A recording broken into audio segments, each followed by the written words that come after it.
can you hear me all right? All right, so when Deacon Jonathan, this is his fault. Whoops. This is live, so now we have a national broadcast, and it's all your fault, right? For the history, to break it down. And so we're just going to kind of zip through, because from Cyril and Methodius come in the year 800, around in the 800s, and then to 1945. So it's going to be a fast ride. If you have questions, I'm going to ask you to hold them towards the end, all right? Because it'd just be easier, because I can easily digress and get off on a tangent, and then we'll never get back. We don't want that. All right, so Cyril and Methodius were two brothers who are considered the founders of our church. Right? It's the Cyrilo-Methodian mission is what it was called officially. And they were invited by the Prince of Great Moravia, and he sent to Constantinople in order for missionaries to bring the Christian faith. They come from Thessalonica, which at the time was the second biggest city in the Byzantine Empire, the Eastern Roman Empire. And they knew Slavonic. They might have been of partly Slav ancestry, we really don't know, but they definitely knew the Slavonic language. And at this time, the Slavonic language was understood by all of the Slavic tribes, and that's why it's so important. They had gone on a mission, we'll see, to Khazaria, which was a Jewish kingdom. Didn't go very well, but they retrieved the relics of St. Clement in Crimea, and that was really important, because then they were able to bring some of the relics of Pope Clement with them and would bring them back to Rome. They came with a group of disciples to bring the gospel and the faith into Central Europe in this 860s, and they're using what's called the Liturgy of St. Peter, which was a shorter version of the Liturgy of St. Chrysostom. And they became, as a result of this mission, how important this mission is, they became the patron saints for all of these different countries: Bulgaria, Croatia, Czechia, Poland, Slovakia, Slovenia. All of these countries, Latin Rite and Byzantine Rite, Catholic and Orthodox, recognize them as the founders of Christianity in their countries. And the bringing of Greek literature through the Slavonic alphabet, the Cyrillic alphabet that they created. And their disciples ended up spreading the faith throughout Eastern Europe and the Balkan peninsulas. Church Slavonic, what we know as Church Slavonic, became known then as the liturgical language by Popes Nicholas I and Adrian II, and then John VIII by 879. All right, now, here we go. So this was Europe at the time. So here's the Khazar Empire, and the Khazar Empire was ruled by a Jewish dynasty, but the bulk of the population was pagan. The Byzantine Empire was shrinking, right, because of the push of the Muslim kingdoms coming out of North Africa and Asia Minor. And Moravia was stuck. They were in between the German, Frankish kingdoms, like Bavaria, and the push from the south. And that's why Rostislav wrote to Constantinople asking for missionaries. He did not want to come under the sway of the Franks and the Germans. He wanted his country to try and remain independent, and he wanted his own church. When the brothers come, there's two possible routes. We really don't know how they traveled. Leaving Constantinople, Thessalonica, their hometown, going up into Venice, which is where they got into trouble, or going overland, Belgrade to Budapest, Velehrad. In Venice, how they got into trouble was this. There was a tradition in the West that the only languages acceptable for worship were the three languages on the cross: Latin, Greek, and Hebrew. And no other language was supposed to be used in worship. Now, it's nowhere in church dogma or doctrine. It just was a tradition that had arisen. And them coming up from Constantinople, traveling through all these lands, and praying and worshiping in Slavonic is what got them into trouble the first time. And so they eventually managed to get to Moravia. They talked to in Velehad and Nitra were the big centers of the church. You can see how close they are to the German countries at the time. So, in coming up here, they ended up having to go to Rome to defend themselves, and the use of Slavonic was approved. There's a lot of political intrigue that goes on that I'm not going to get into, but the mission endured, and that's the most important part of it. Now, the mission, it worked in both rites, right? Both Byzantine and Latin. And this is why in Poland today, they also honor Cyril Methodius, but it's obviously a Roman Catholic country. Croatia is a Roman Catholic country. Right? But Slovakia is mixed, both Greek Catholic and Latin Catholic. And the disciples, continued. And the big thing of the mission is that they present the scriptures, the liturgy, canon law, literature, all these great treasures from the Eastern Roman Empire, all translated into Slavonic. Once Cyril and Methodius die, the mission is expelled because of political reasons, not religious reasons. And the disciples spread out north, east, and south, right, and carry the Byzantine rite or the Latin rite, worshiping in Slavonic and preaching in Slavonic, and passing on this whole spiritual heritage of the Roman Empire to all of these people. In so doing, this is the most important part of it. They did it in the people's own language.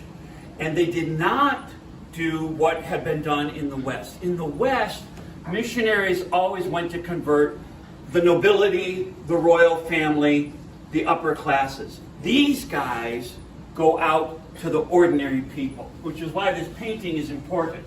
It shows the different Slavic nations in their national costumes, the ordinary folks. So our church is very much a rooted church. Right? It becomes known as Nasha Vira, our faith.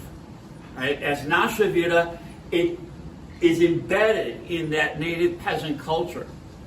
And in Slovakia and Subcarpathian Rus, it really forms, the culture and the history of these people. So,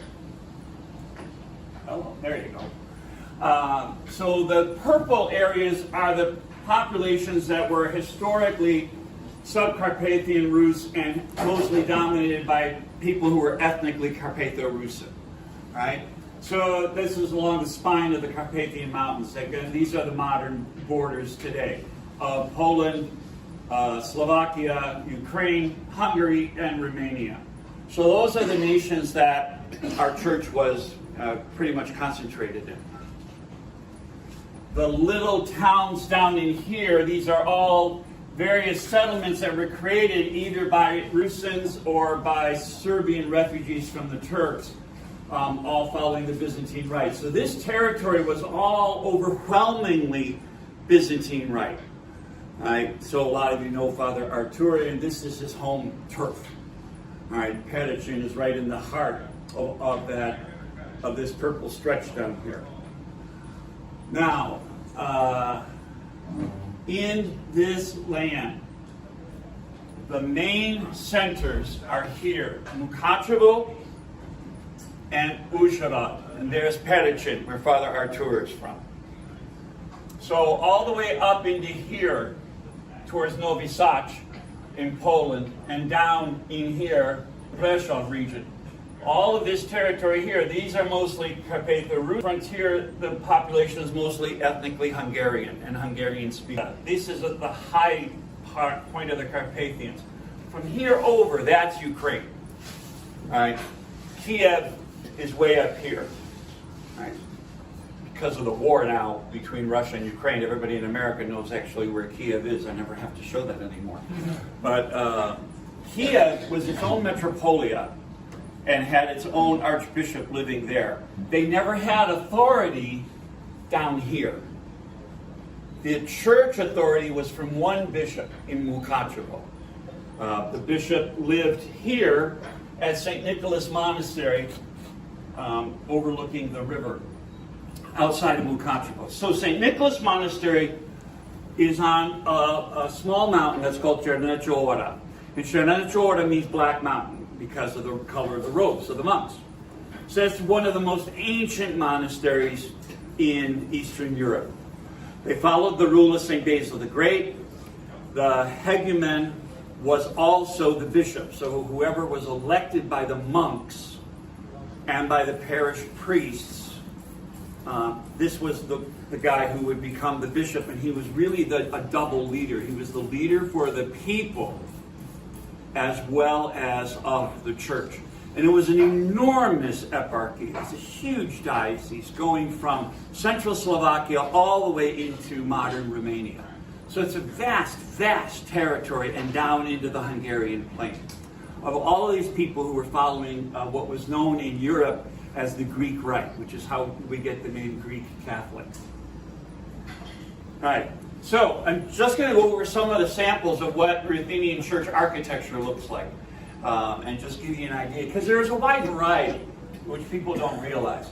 So this is one of the oldest churches in the Carpathian Mountains, really one of the oldest churches in all of Eastern Europe. St. Anne's is the Horiani Rotunda. And the Horiani Rotunda, the rotunda is this, all right? It was a style of rounded architecture in stone with a nave added on. And this should give you an idea. This is the inside of it. A lot of the frescoes have decayed over time. It wasn't taken care of very well under the communists. And they've been restoring it since. These frescoes were done by Italian artists that were brought up by the Drugeth family in order to decorate the churches. And it gives you an idea that we tend to think of Eastern Europe cut off from the rest of the world because of the Iron Curtain, that existed for 50 years. But they weren't. They were very interchangeable with the rest of the world. And just like, princes of Kiev were marrying women from England and Norway and Sweden, they had a lot of interchange, especially when there were vast empires, and so there were not many borders to be crossing. So the Drugeths, for example, were an Italian family that had been recruited by the nobility. They became nobility, and they brought up people from Italy in order to do the paintings. So they had a lot of connections with the rest of the world. And it's a great example of how the interior of the stone churches looked, and still look today. A lot of the stone and brick churches are covered inside with frescoes. I don't know, are there any churches in, Byzantine Rite churches in California that have frescoes on the walls? Like maybe in San Diego? No? Y'all don't know of one?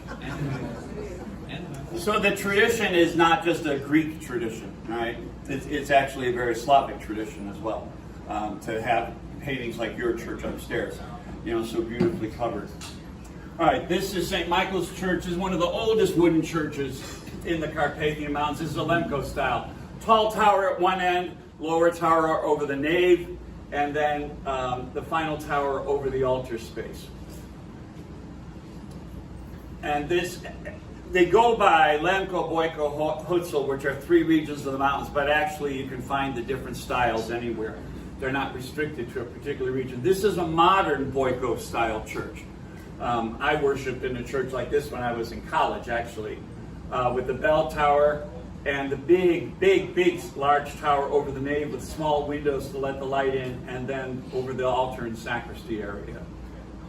All of this is done in wood with no nails. Not because they did not have nails.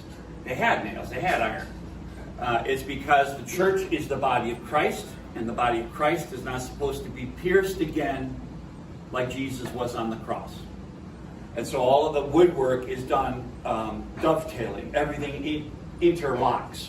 And the shingles have to be made out of a particular type of wood and have to be made in a particular style in order to continue to serve for a very, very long time. They tore down a lot of the wooden churches because of fire hazards, and also because the time came when stone and brick were seen as much more modern. But now this is a new church that was built under Bishop Milan Shashik a few years ago. So they've appreciated their history. This is one of the most famous of the Hutzel style churches, which is 4 wings over with the central dome over the people. in a cross form. One wing is the altar behind the iconostas, and then the rest of the building is where the people stood and the choir loft. And the windows are very, very small. The Gothic style arose in the 1700s, and they loved these big, big, big steeples. They're not really sure if it was influenced by the German colonists who were brought in under the Habsburgs in the 1700s, or if they just started doing this on their own. But you have these spectacular towers with the really tall needle going up to the 3-bar cross up on the top. And notice here that the porches, you notice all the roofs are always steep, in order to deal with the heavy rains that come and also the heavy snows that come. And so there's galleries around a lot of these churches where people can stand and be protected against the weather. But see how huge this is. These are the people down here. And this church is over 200 years old. That's a lot of work to do without modern equipment. And it's just fantastic, the woodwork that the Ruthenians were able to come up with. And this is just a typical farmhouse. And again, with the gallery along, right, to protect you from the weather, and the real steep roofs. And a lot of these houses, would have the animals in one part, the sleeping room in another part, and then the kitchen in another part. Right? Everybody together under one long structure. It's very secure and very warm in the winter. This is Holy Cross Cathedral in Usharad. Nice, humble, little, tiny parish church. This church belonged to the Jesuits, and when the Jesuit order was suppressed in the Austrian Empire, the Empress Maria Theresa gave it to our church, because it's on a very prominent location in Usharad, overlooks the whole city. And then this magnificent iconostas was installed in it. It's a beautiful church. And this is all at the east end, obviously, and then the choir is in a big loft at the west end. And this was just all redone recently, the paintings and the gilding. This is the Cathedral of St. John the Baptist in Prešov. It was a Franciscan church originally that had been abandoned and was given to us by the imperial government. And this is where Blessed Paul Peter Gojdich and Blessed Basil Hopko are both buried here. Now, notice up in here, this is a good example of how the iconostas can vary a little bit. So you have our Lord, Our Lady, St. Nicholas, St. John the Baptist, 12 apostles, 12 patriarchs of Israel, the crucifixion at the top, and then Christ the King in glory, right, in the center. Sometimes you also have an icon over here, especially after World War I, you would find Mariupol icons when people weren't able to go on pilgrimage anymore to Mariupol because of the new borders. This is a parish church. This really is a humble little parish church. This is a really cool church in Tokaj, which is the wine country in northern Hungary. I put this in just because it's a great example of the typical parish church. This is from 1743. Just a gorgeous church, beautifully kept up. The iconostas is done in the Baroque style, and the paintings are all in the Baroque style. But once again, right over the Last Supper, you have Christ the King in glory, the crucifixion with Mary and St. John underneath, the patriarchs, the apostles, the 12 major holy days, and then our Lord, Our Lady, and the saints. And this is in Croatia. Now, why do I have something from Croatia? This is in Križevci. Križevci is a small town in the countryside. When the Turks were pushed back and the Austrian army slowly liberated Hungary and the Balkan region, they had depopulated because of the oppression under the Ottoman Empire. They had depopulated vast regions. So, the Serbian people, a large number of them, united with the Catholic Church in the early 1600s. And they intermarried with the Croats following the Byzantine Rite. But also, the government recruited people to come and repopulate central Hungary, Croatia, Slavonia, the Srem, Bajka, Bana, all these vast regions. had to be repopulated. And a lot of them were Rusians and Slovaks and Ukrainians who were following the Byzantine Rite. And that mix is where we end up with these people in Croatia and Serbia today. So it's an interesting church because it's built in stone in the Gothic style, but filled with Byzantine art, all in the traditional format. And then this is in Serbia, St. Nicholas Cathedral, Ruski Perastur, Rusin Cross. It's a small town north of Belgrade. It was a Carpatho-Rusin colony where people came and were brought in to resettle and repopulate the area. And then they built this as their parish church, which now is the cathedral for the eparchy. All right, so we're going to jump from Cyril and Methodius coming into here to the Great Schism. All right, the Great Schism is traditionally dated to 1054. Actually, that's not really true. It's just when the Rome and Constantinople had their big fight because of a cardinal who went to Constantinople and excommunicated the patriarch. But we know from history that people were interacting with one another and going to communion and confession to one another in so-called Orthodox and Catholic churches for a long time. What it really hard is 1240 at the Fourth Crusade. When they come in and take over the city of Constantinople, that's when you get a real hard division between Latin and Greek Christendom. The Eastern Slavs are solidly Orthodox. The Greeks, solidly Orthodox. Notice there's in Italy and Sicily quite a bit. And then you have the West, solidly Latin. Small Latin colonies did exist scattered around, but they were very small. Okay? And then this region is mixed, and that's where our church is. Right on the frontier between Latin and Greek Christendom. Why become Catholic? Right, so they were in the Orthodox Church, most definitely for several hundred years, right, where there was no interconnection between the faiths. The landlords were mostly Catholic, they were all Catholic or Protestant by the 1600s. And the landlords of the nobility who were ruling in northern Hungary, and everything up to the Carpathian Mountains was Hungarian ruled. All of them would, unfortunately, deprive their peasants who followed the Greek Rite, who were Orthodox, they would deprive them of civil rights to the point that on a holy day, they would actually send the bailiff into the church and drag the priest from the altar and whip him in front of the people and force him to work on the land. Even though it was their holy day, you were forbidden to do heavy labor on a holy day.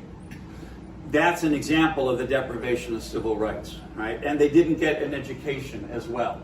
The Reformed clergy during the Reformation, the Calvinist clergy, were interfering in parishes, trying to force the priests to preach Calvinist doctrine to their people, and interfering with the sacraments and veneration of the icons and with abolishing various customs. The priests had a great desire for better education. The Latin Church was going through the Counter-Reformation with lots of missionary orders coming into Hungary, trying to re-evangelize the Protestant nobility, opening schools and universities. And the Orthodox clergy saw this, and they're hungry for that for themselves as well as for their kids, for their own children and the children in the villages. They needed apologetics, how to defend their faith against the Protestant Reformation and how to answer the charges from Latin missionaries that they weren't authentic Christians.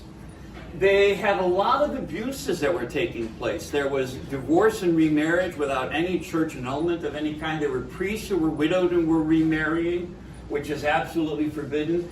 They didn't have published books. Everything was written by hand. They didn't have a seminary. It was really a tough situation, and they had great pressure from the Jesuits in particular to force the Orthodox to become Latin Catholics. And even after the Union, a lot of Jesuit priests would pressure Greek Catholic people to become Latin Catholic, that you were only a good Catholic if you were Roman Catholic. So that's why whenever you read on the internet, because everything's on the internet, you read on the internet people talking about it was a Jesuit plot to wean the Orthodox away from Constantinople into union with Rome. The Jesuits didn't want a church union. They didn't want the Byzantine church to continue. They wanted everybody to become Roman Catholic. That's why history is so important. You got to know what went on and why. So they had the union of 1646 by a number of the parish priests who became members of the Diocese of Eger and of the Latin Rite Diocese of Eger. And by becoming members of that diocese, then they were protected legally in the Austrian Empire as citizens of the Kingdom of Hungary who were Catholic. So they had civil rights and protection. The Act of Union of 1646 only affected about 40 parishes. It was very small. In 1652, so 6 years later, is a more detailed union, and that is the big union. So in 1652, a much larger assembly of clergy gathered in Uzhhorod. They asked for these protections, that the priests be exempted from labor on the estates, and to put an end to the parishes being forced into the Latin Church. They needed legal security against the bailiffs who would invade the churches and go through the villages dragging people to the fields. And they wanted their status as equal to the Latin priests be legally protected and protect the villages against being forced into the Roman Catholic Church, that the Greek Rite and the Latin Rite are completely equal in the eyes of the law. That the monks who have followed the rule of St. Basil the Great be given assistance to open schools for all children, not just the priest's children, but for all children, and that they be funded by the landlords. That they needed to overcome an Orthodox parallel hierarchy that had been created by a Protestant ruling family named the Rákóczi, and was using the Greek Rite, Byzantine Rite, while teaching Calvinist doctrine, and put an end to that. And also, they had a great need to build their churches freely without interference by any authority. That you could open a church of the Byzantine Rite anywhere in the kingdom, following colonists who are going in to repopulate these abandoned areas, when a new church had to be built, if an old church had burned, without any interference, under their control, not under the control of Lutheran or Calvinist superintendents appointed by Protestant landlords. And that legal emancipation of the United Catholic Priests, that's what they called themselves. They were the United Catholic Clergy. And protection of them and their properties against attacks by the nobility. And then that the bishop, Bishop Parthenius, would have a permanent residence at St. Nicholas Monastery in Mukachevo, right? The big monastery's picture I showed you. So that's the two unions. This is the original Act of Union of 1646. So it's all written in Latin on this side, and then the priests signed their names in Slavonic underneath, right? At the bottom and on the back. And the reason it's in Latin is the Kingdom of Hungary and the Austrian Empire. The Emperor of Austria was both King of Hungary, King of Croatia, and the Emperor of Austria. Multiple nationalities, multiple languages. Nobody spoke Latin by birth. It was a dead language, right? It was a liturgical language in the Catholic Church and a government language in the Catholic Church, and so the empire used Latin as a neutral language. And until 1848, that was the language in the courts and in the parliament. Everybody spoke Latin. That's why it's in Latin. It has nothing to do with Jesuit intrigue. It's just because that's what everybody understood, and you could speak Latin without being offended. All right, so what did the unions achieve? In 1646, the 63 priest signers became priests of the Greek Rite of the Diocese of Eger. All right, this caused problems later on, because then the Bishop of Eger saw himself as the superior to the bishop in Mukachevo. It only affected parishes that were under Catholic control originally. But see, in 6 years, these guys worked as missionaries, going to their brothers further east and south, and teaching them and saying, you got to come into union with Rome. They hadn't gotten any benefits in 1646. There were no civil benefits. It's a spiritual mission. We are in communion with Peter. All right? So then, 6 years later, that's why because they already had all these problems, this is why they asked for very specific protections and full ecclesiastical immunity under royal law. And see, in 6 years, you go from 63 priests to 400 priests. That's huge in 6 years in that territory with that kind of communication, limited availability. It's awesome. The last Orthodox territory was the Maramuresh province, way to the east, up above Romania. And those clergy signed an act of union finally in 1720.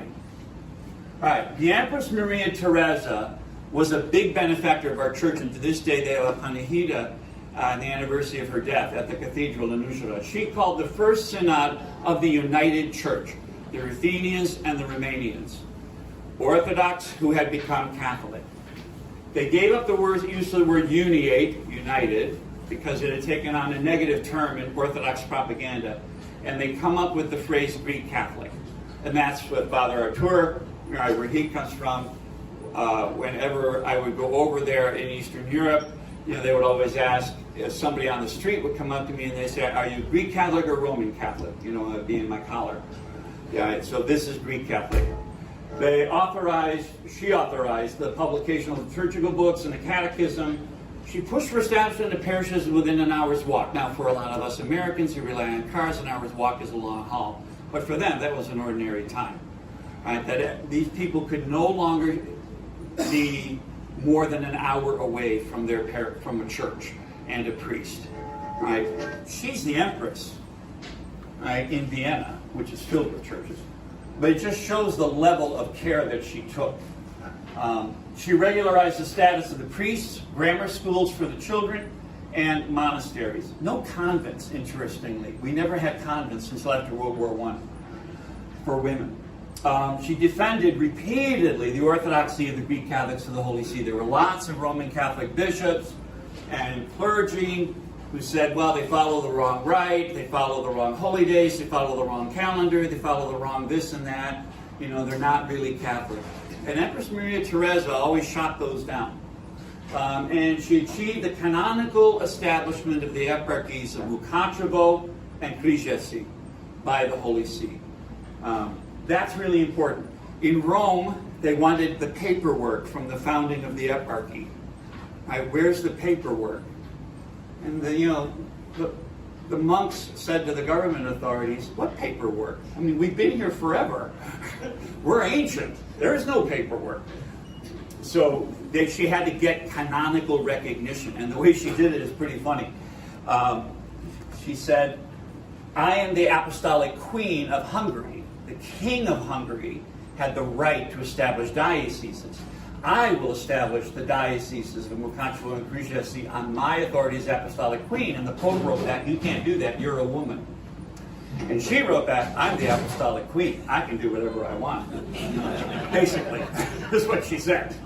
Politely, but that's what she said. So anyway, it established a permanent connection between the Habsburg family and our church. So that's why you see churches that are yellow and white. It wasn't for Vatican colors. It was for the Habsburg colors. Those were their colors. So this is how the church expanded. So Mukachevo is over here. Budapest was the capital of the Kingdom of Hungary. This was the Austro-Hungarian Empire as it existed until 1918. So the church expands, recognized by Rome, 1777. All right. Krzyczesy is down here in Croatia. Because the eparchy was so big, and because population continued to grow, they create the eparchy of Prešov for Slovakia, and then finally down in Hungary in 1912, the eparchy of Hajdújarok for the Hungarian plain and into parishes here in Transylvania.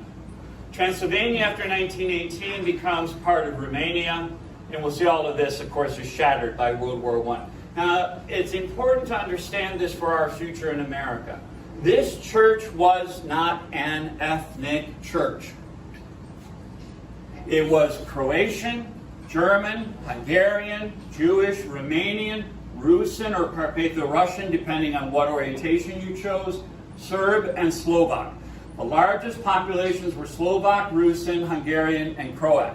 Those were the main populations. But all of these people were involved. Yes, they were German. I didn't put that up because I'm half German. There were a number of German villages in Slovakia that liked the Byzantine Rite. And so they switched over canonically. The whole parish voted to become Byzantine Rite. There were Jews. The last census before the collapse of the empire shows all of these people as members of the Greek Catholic Church inside the Kingdom of Hungary. So that's who comes to America, which is important for us as an American Eastern Catholic Church. They worshipped in Slavonic or Hungarian, right? Two languages that are not interchangeable, believe me. Where's Father Washko? Yes. All right. So in Slavonic, who knows, how do you say Lord have mercy? Hospody pomili. And in Hungarian? Ura mir galmaz. Yes, exactly. See, that's what I did when I went to the parishes in Budapest the first time. You know, I was like, who's Uram? But I figured that out pretty quickly. Lord, yes. So, but they are totally not interchangeable. Anyway, and this is important as well. So why worship in Hungarian? Because the people who were in Hungary were ethnic Hungarians, or they were Rusin, Serbian, and Romanian colonists who assimilated to Hungarian identity and Hungarian language over time. They didn't understand Slavonic anymore. And in the East, liturgy is supposed to be understood by the people. This is why our churches started introducing English in the 1920s in the United States, much to the horror of Latin bishops, that we would dare to pray in the vernacular. And we really laid the groundwork at Vatican II with our liturgies in English and Hungarian for the changes that took place in the Latin Rite. All right, emigration to America. So why did they emigrate? Well, rapid population expansion. Healthcare had improved significantly. Families were big. There was a liberalization by the government for emigration, allowing people to leave. People could leave either through Germany or on an Austro-Hungarian shipping line out of Trieste, down on the Adriatic Sea. So the government liberalized things. The population is growing. There have been repeated famines in the 1870s and 80s, all right, with starvation. And there was a decline in the amount of arable land, of the places where you could open a new farm. They're running out of territory. There was exploitation by the noble families. In my new history book, when I was writing my new history book, I came across an article in the Chicago Tribune from the early 1900s talking about how the Ruthenian peasants had spent the whole year raising their crops, and right before harvest time, in came the noble families for 2 weeks of hunting, and they would chase the deer and the wild boar into the peasants' fields. And in 2 weeks, they saw their entire harvest destroyed for the pleasure of the nobles. And then the same nobles would demand taxes and rent. And they had no money because the deer and boar hunted by those nobles had just ruined everything. So there was a lot of that. Recruitment of miners and factory workers by American companies. Right? We have a vision, that was kind of popularized in the 1950s and 60s of the noble peasant descending into the dark bowels of the coal mines and abandoning the sunlight in which he had grown up in the Carpathian Mountains. A lot of these guys were miners. There were active mines over there. So they came to America knowing how to work in mines. The mining companies and factory companies would go over there and send agents to recruit workers. And you could make a really good living compared to what they had in Austria-Hungary. Much higher wages in America. Guys would come over, work here, and go back, open a business, buy more land for their family, have a bigger, better farm with healthier animals. America was really the land of opportunity. Public education for the kids, for free, for as long as you wanted to go to school. Not just the basics of writing and arithmetic, but a whole education. What a world. And then the opening of parishes, that the brotherhoods among these people would come over to America and establish churches. So now I have not just Cryani countrymen to be with, but I also have a church I can go to. So there's a lot of incentive, right, for people to go. So this is where the Slavs settled in North America. So the darker colors, obviously the purple, is where the population was really heavy. Canada heavily recruited from Ukraine.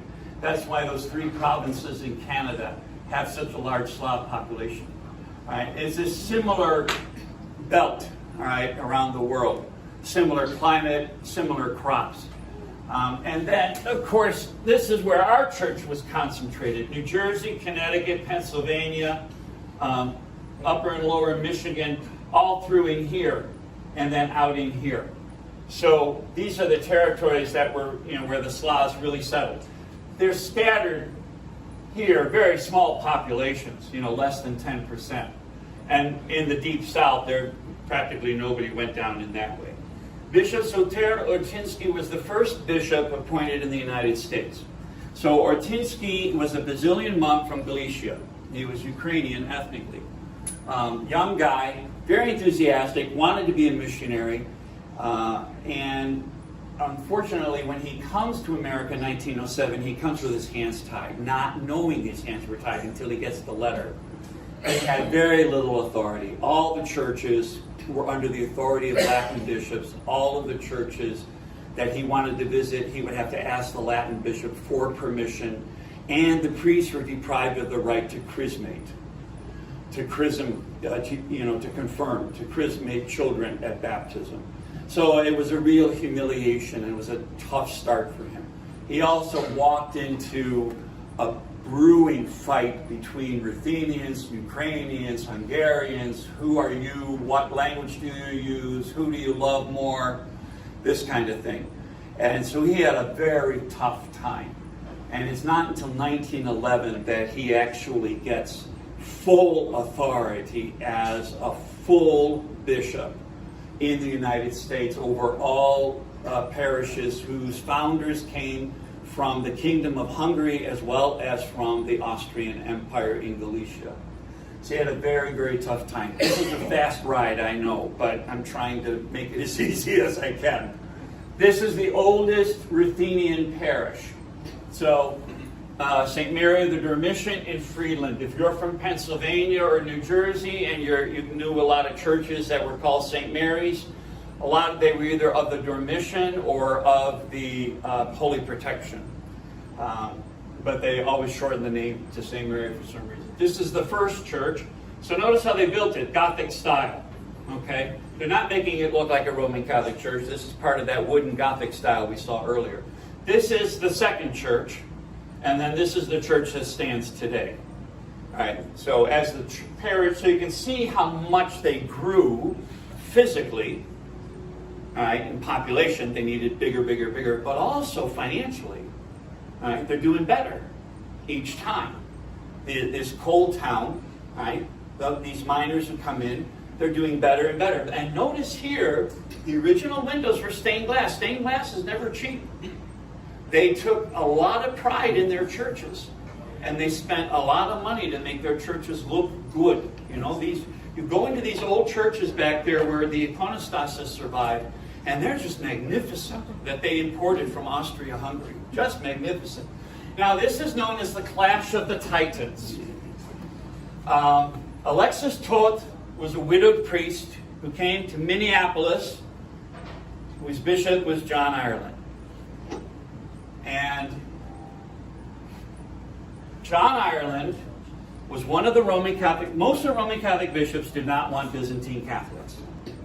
It's just reality. And I was raised Roman Catholic, so I'm not taking cheap shots. They didn't want Greek Catholics in their dioceses. They had a different rite. The priests were married and had children. They had a different language in church. There were all these people coming from Eastern Europe. There was a lot of racism involved as well. They did not like the married clergy at all, and they did not like the diversity of rite. And it wasn't just Byzantines. They didn't want Maronites either, or Syriac. All of the Eastern rites that were coming in had similar problems. Because of this, the churches were always, They were registered with the state in the name of the people, even after Bishop Ortinsky was appointed. It was very hard, took a long time to get parishes to trust the bishops, because Latin bishops could come in if they were incorporated in the name of the local Latin diocese. They could, and they did, come in and they would take over. Alexis XII came, he was widowed. Right? The Vatican had put out an order in 1890, no more married priests could emigrate to America. There were no celibate priests to come to America. Very few. The monks didn't want to leave their monasteries. Older priests who were celibate were widowed and didn't want to, be emigrating at 60 years old. So he happened to be widowed, did not bring his children, goes to meet Ireland, present his papers from the Eparchy of Prešov, spoke to him in Latin, showed him his papers with episcopal seals and everything. And Ireland realizes he's a widower, and he said, I don't want your kind of priest here. And he said, what is your problem? I'm a Greek Catholic priest. I have a legitimate bishop. I don't recognize your bishop. I don't recognize your ordination. They had a big fight. They both agreed later. The only thing they ever agreed on, that they both were rude to each other. They were terrible. Talks stormed out, and Ireland sent the police to close the church on Christmas Day. Yeah, see? Everybody has the same reaction. Never have a reaction when I do this talk and somebody says, oh yeah, boy, that was cool, huh? What a rotten thing to do on Christmas, right? You go up for liturgy and your doors are locked by the cops. So the people went to the Russian Orthodox bishop, who at the time was in San Francisco, had moved down from Alaska, which had become part of the United States. And this is the foundation of the Orthodox Church of America, all right, which exists today still, the Russian mission. And the imperial government in St. Petersburg, under the czars, sent money to fund Orthodox missionary work among the Greek Catholics. Partly to spread the Orthodox religion, yes, but also is an excellent way to destabilize Austria-Hungary, because they were rival powers. And everybody knew that a war was going to come, which of course comes in 1914. See, that we don't realize people went back and forth from America to Austria-Hungary. There was a lot of that back and forth. Those guys that would go home and buy a bigger farm, open a new store, they also brought literature with them. All right, they brought news of democracy. They brought news of relatives. They brought news of new churches, but they also brought Orthodox propaganda. And then the Orthodox movement starts in Austria-Hungary, and when World War I came, that caused real problems in northeastern Austria-Hungary when Russia invaded. Now, fathers of orthodoxies. He's considered the father of orthodoxy, all right, by the Orthodox Church in America. Bishop Michael Dudek, who ordained me, was at a USCCB meeting, or at the Catholic Bishops' Conference of the United States. And they were going to open his cause for canonization, John Ireland. And Dudek did that. And Bishop Dudek stood up and he said, this guy's the father of orthodoxy. If it wasn't for his behavior and how he stirred up the American bishops against us, my church would be 3 or 4 times the size it is. You cannot possibly promote anything for him. And the cause was dropped. So, yay, yeah, one for our side. So in 1911, Rome finally listened to all the complaints they were getting from the people. And that's important. Bishop Ortinsky was very polite. The people sent petitions to Rome. And so they created the Exarchate, the Greek Catholic Exarchate. Right? It was based in Philadelphia under Bishop Ortinsky. And this is what they had, right? So this is the size of the population in the Exarchate in 1911. Concentrated, obviously, Pennsylvania, New York, New Jersey, Ohio, Connecticut. That was the big section. And then Illinois, Massachusetts, Missouri, just one church. Indiana, 3 churches near Chicago. Minnesota, 2 churches. Just a little remnant in Minneapolis, State Catholic. And then there's another community up north in Chisholm, which is where Archbishop William Sperla is from, that parish. And then the Rocky Mountains had 2 churches in Denver and Wyoming. The Wyoming one is gone. And then in the south, just 2 churches in Virginia. And that's really the settlement pattern, that endures for the Ruthenian and Ukrainian churches, is that region, heavily concentrated the upper Midwest and the Northeast. Because that's where the work was, right? That's where the work was. All right. After Ortinsky died, the Exarchate is divided because of the ethnic fighting, right? And Basil Takacs is brought in as the first bishop. He's the first Byzantine Ruthenian bishop. He's the first bishop. What they did was they divided the parishes between those whose founders came from Galicia or those whose founders came from the Kingdom of Hungary, except the Romanians. The Romanians did not want to be part of it. The Romanians used Romanian in worship. They didn't see themselves as a Slavic or Hungarian church at all. So it was Croatian and Slovak and Ruthenian communities. So Takacs is the first Byzantine Ruthenian bishop. So next year is the 100th anniversary for the founding of the Byzantine Ruthenian dioceses in the United States. Takacs made a mistake in that when he came from Czechoslovakia, he brought in priests with him who were Hungarian speaking, and he surrounded himself with them. And that caused a lot of tension among the clergy because they didn't take out American citizenship. They didn't want to use English in worship. They saw themselves as an aristocracy versus a lot of the priests. At the same time, one of them, Father Julius Grzegorz, was really the big instrument in translating a lot of materials into English, ironically. So, on the one hand, a couple of them, like Grzegorz, did really good work for publications and so forth. On the other hand, there was real division among the priests. And there was always this idea, we're going to go home, which they didn't. They stayed in America. So Takacs, when Takacs comes, the priests who had been appointed to be in charge of this division, the 2 priests, had a really hard time. And it's interesting that parishes sometimes voted according to their pastor or even according to the cantor. So you might have a parish that was Hungarian speaking, which should have become Ruthenian Exarchate. Instead, they had a Ukrainian priest, and everybody said, oh, I like my priest, I don't want him to leave. So they voted to become Ukrainian. So it's just funny how it all worked out after all that fighting. All right, this is the cathedral that Takacs has, St. John the Baptist. This is the former cathedral in Munhall, Pennsylvania. His residence was across the street. This is now the Carpatho-Rusin Cultural Center in Pittsburgh.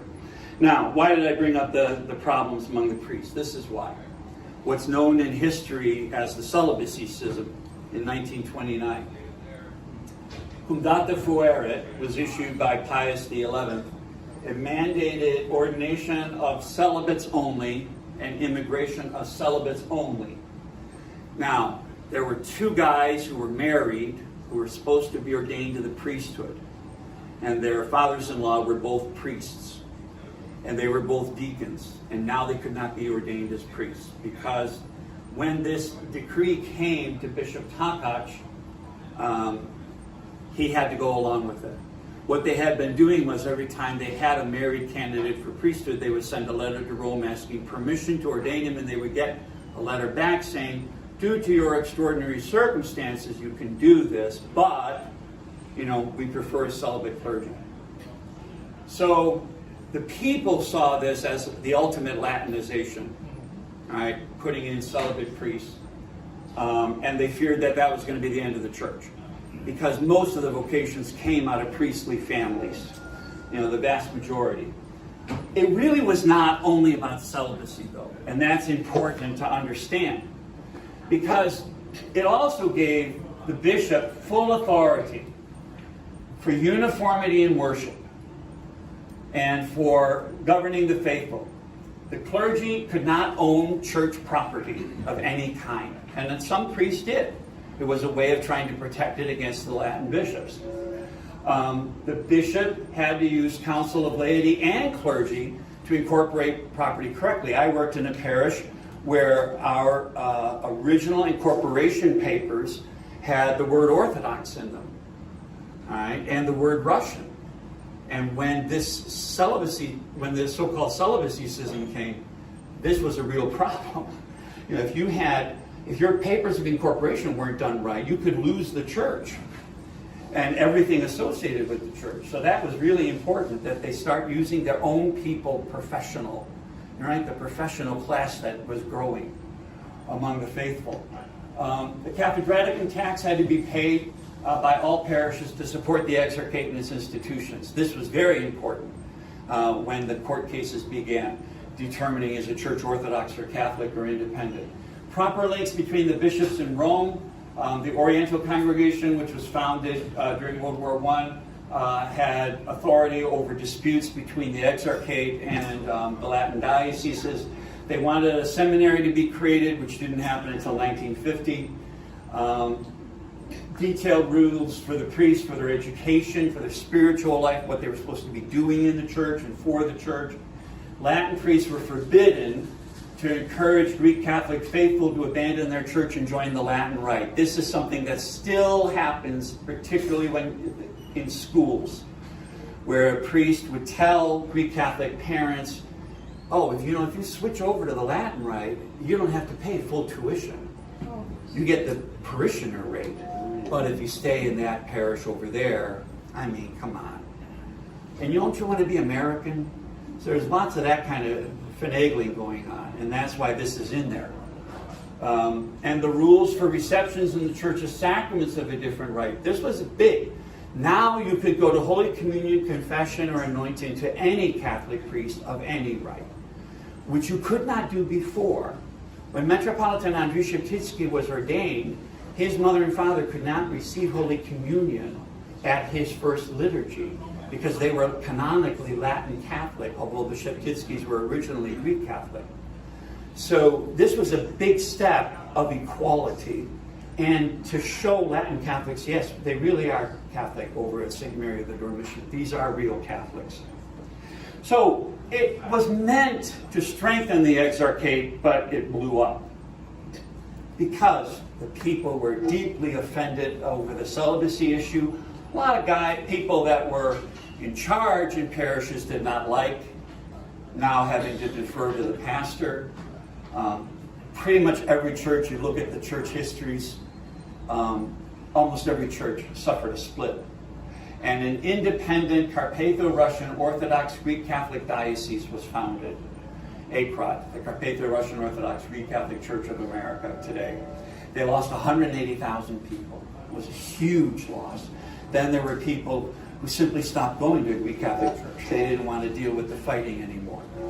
And this church then had splits within splits. Some became Russian Orthodox, some became Ukrainian Orthodox, some went Ukrainian Catholic. It just caused terrible, terrible strife. And the financially exhausting court cases to determine who owns what. Was it founded as an Orthodox church? Was it founded as an independent church? Was it always a Catholic church? And if your paperwork wasn't right, you could lose it. Families were divided. I knew a lot of people when I was a seminarian and a priest back east. A lot of people, they never talked to their siblings again. Their parents didn't talk to their kids over this. There were fights in the street. I mean, it was really something. And it was an ethnic battle.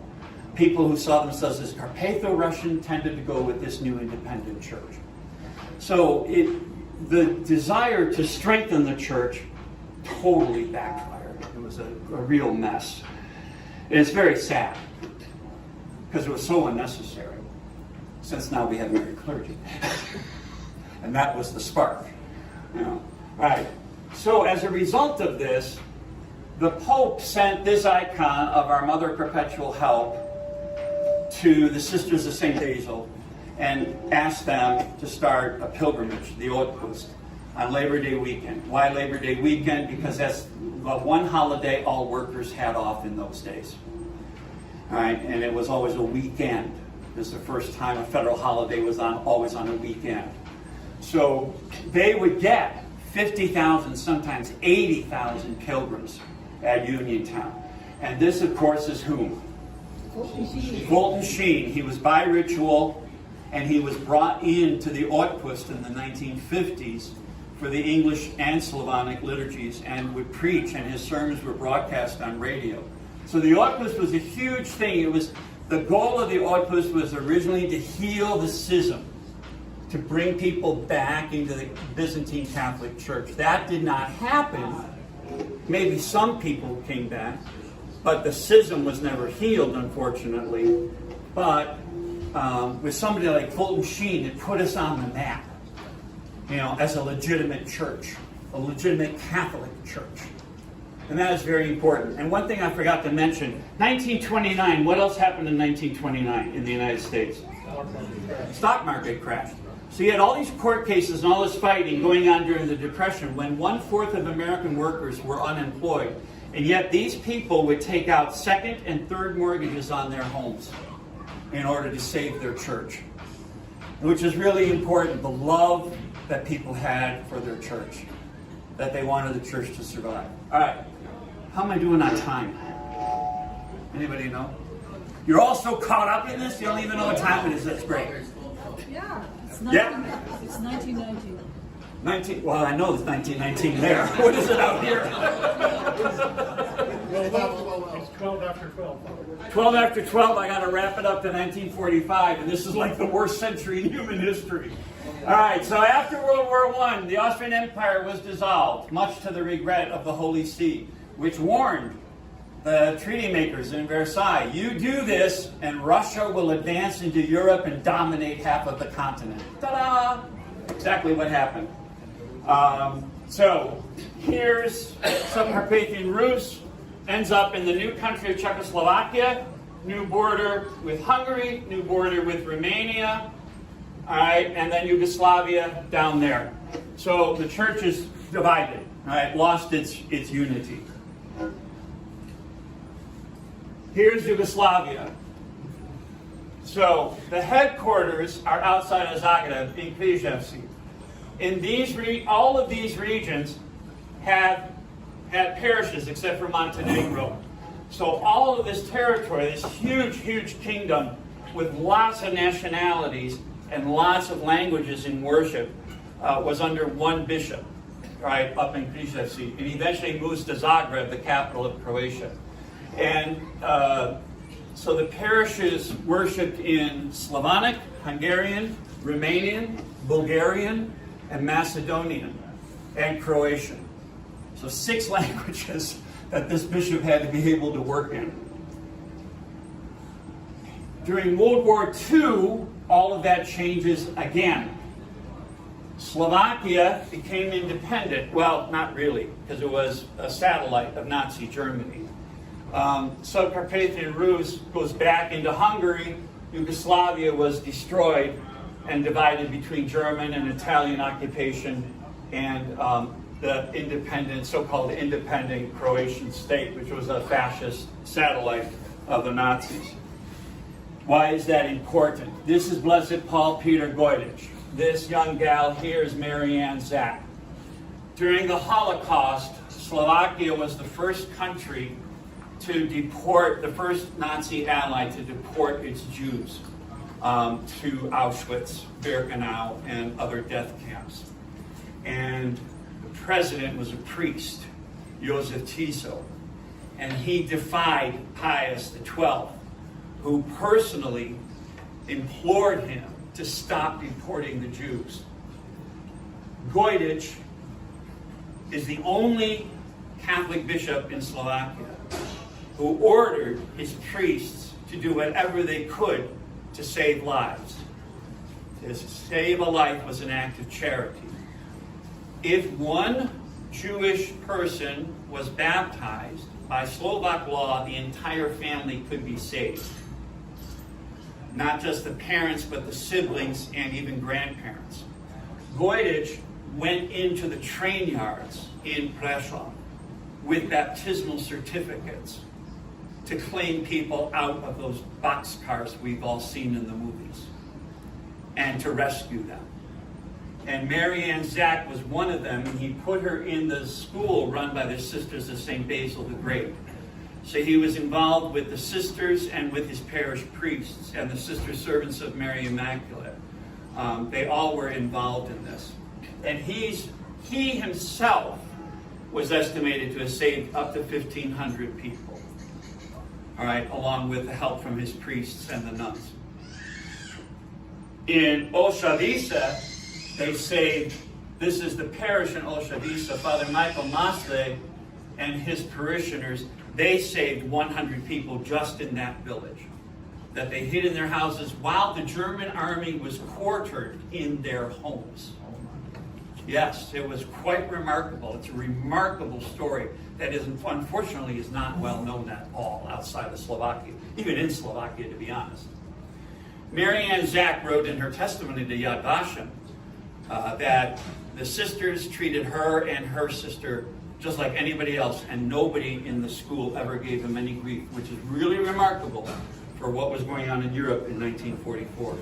All right, Blessed Theodore Ramjan, this is what we're going to end with. All right.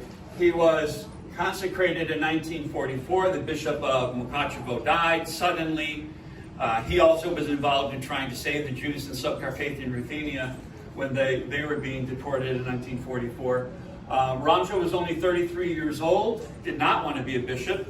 They made him a bishop because he spoke Russian. He had studied in Rome. He had studied communism at the Russian College and the Pontifical Oriental Institute. He had wanted to try and be a secret missionary in the Soviet Union. The Red Army was on its way, invading Hungary. He was ordained actually during an air raid. Had to be ordained down below in the crypt for safety. He becomes the first bishop martyr of our church, of course, when he's killed in 1947. This is what happens. So in 1945, the territory of Subcarpathian Rus is annexed to Soviet Ukraine. Stalin drew a line with a pencil on a map while meeting with a delegation from Czechoslovakia in Moscow and told them, I want this. And that's what happened. He drew a line along the river. And that's how we ended up in the USSR, and that's why today the mother church of our church is inside Ukraine. Why? Because there are passes through the Carpathian Mountains. And this is what the Red Army used in 1956 to invade Hungary during the revolution, and in 1968 to invade Czechoslovakia during the Prague Spring. He wanted as much of a buffer as well between the Soviet Union and the Western Allies in West Germany, France, and Italy. So, and they had just the misfortune of being strategically located. The town of Chop, where the railroad line goes through, he drew a circle around that and moved it into his country. And so that's what happened. So they were forced into the Russian Orthodox Church, which I'll get into in part 2. And all of this stuff happened as a result. So that, ladies and gentlemen, is 1,100 years of history.